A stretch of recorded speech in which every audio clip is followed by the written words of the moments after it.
Hey everyone, I am Ms. Hu, your physics teacher.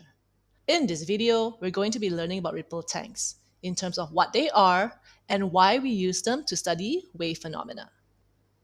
So here is a picture of a typical ripple tank which you may have seen in your school lab. So a ripple tank is essentially a tray where we'll fill with water on four legs, such as this, and there is empty space under the tank. The tank has a transparent bottom for the light, which will be coming from above the water, and the light will shine through the water through the transparent tank, creating shadows on the table surface. In order to create the waves, we would have to connect something that will create the waves. There is a motor that will vibrate the source that will create waves or ripples on the surface of the water. In this picture, this motor is connected to a rod that is holding two spherical dippers, as you can see here, that will create two circular waves on the surface of the water. Now in this video, we're not going to be focusing on the motor, but rather why we're using the ripple tanks in the first place to study waves. Some students may ask, why can't we just observe the water waves directly on the surface of the water? And that's because when you create the water waves on the surface, it's really hard to see what's going on because sometimes the water waves are too small or insignificant to observe properly. Instead, to study the waves, we will look at the shadows formed by the water waves because those will show very clearly the patterns that need to be observed. So to study the wave phenomena, we use a ripple tank because water waves are much more easy to observe compared to light waves and sound waves, especially in terms of how the waves behave when they go through the different phenomena such as reflection, refraction, diffraction, and interference. In this video, we're going to be learning about how the ripple tank is able to create those shadows. Before we go into that, first of all, let us recall about how light waves will behave when traveling through converging and diverging lenses. So if you have a converging lens, what you'll find is that if you incident parallel light rays to the converging lens, they will refract through the lens and they will focus at a point such as this. What makes this a converging lens is that the middle of the lens is thicker compared to the edges, causing the light to refract and focus like this. So the light rays will converge. Diverging lenses, on the other hand, will cause the light rays to diverge as if coming from a focus point that's behind the lens. What makes this a diverging lens is that the middle of the lens is thinner compared to the edges. Now let's compare to how the converging and diverging lens is to the water in a ripple tank. So what we have on this slide here is a representation of the side view of the waves in a ripple tank. So let's say this is the bottom of the ripple tank. That means the transparent bottom of the tank as we saw in the earlier picture. And this is a table surface which is at a distance from the bottom of the water tank because the water tank is supported by four legs. These blue waves here represent the surface of the water waves that have been generated in the water on the ripple tank. So basically, this is a still of the water waves that have been created. Now, as you should know, water waves are transverse waves. So you'll see that the water waves create a series of crests and troughs as shown in this diagram. The ripple tank must have a lamp above the water in order to create the shadows. So let's say these yellow lines here represent the light that's coming from the lamp placed above the water in the ripple tank.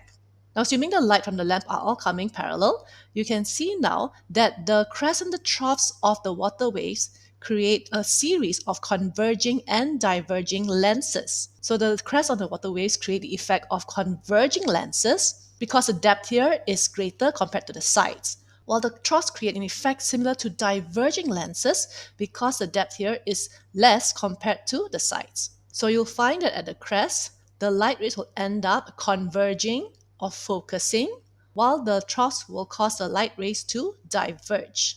So where the light rays are converging at or focusing at, you'll get bright spots, while the area where there's less light, you'll get dark spots.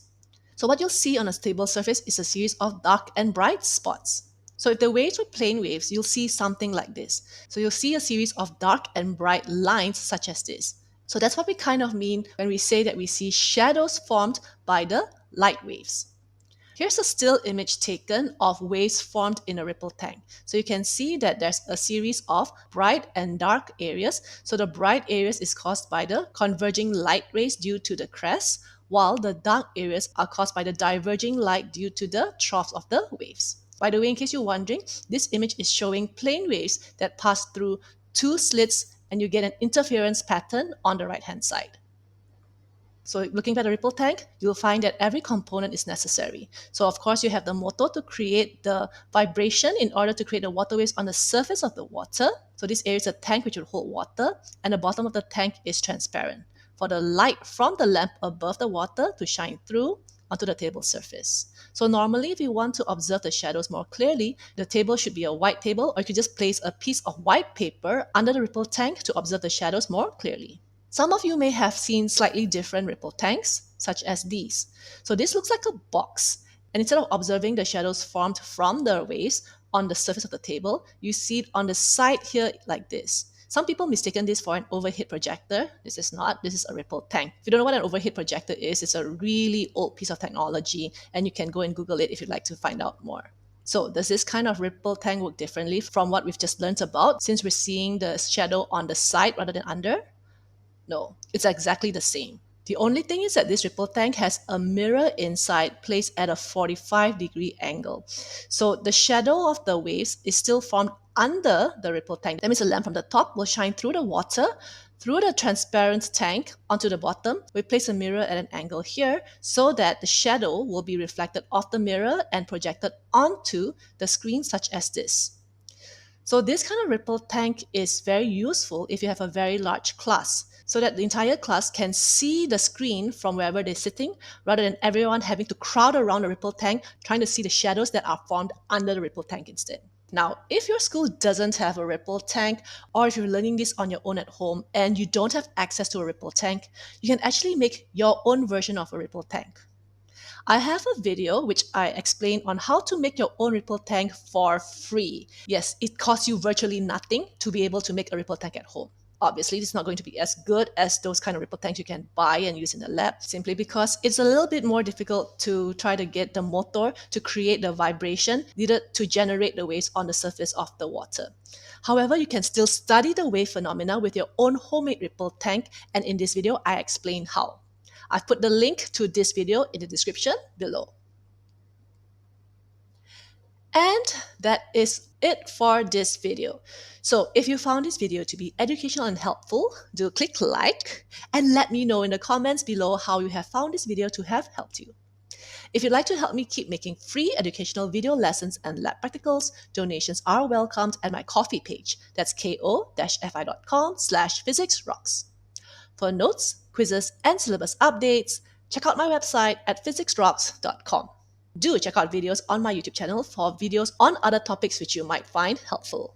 And of course, remember to subscribe for more free physics lessons from your physics teacher, Miss Hu. Happy studying!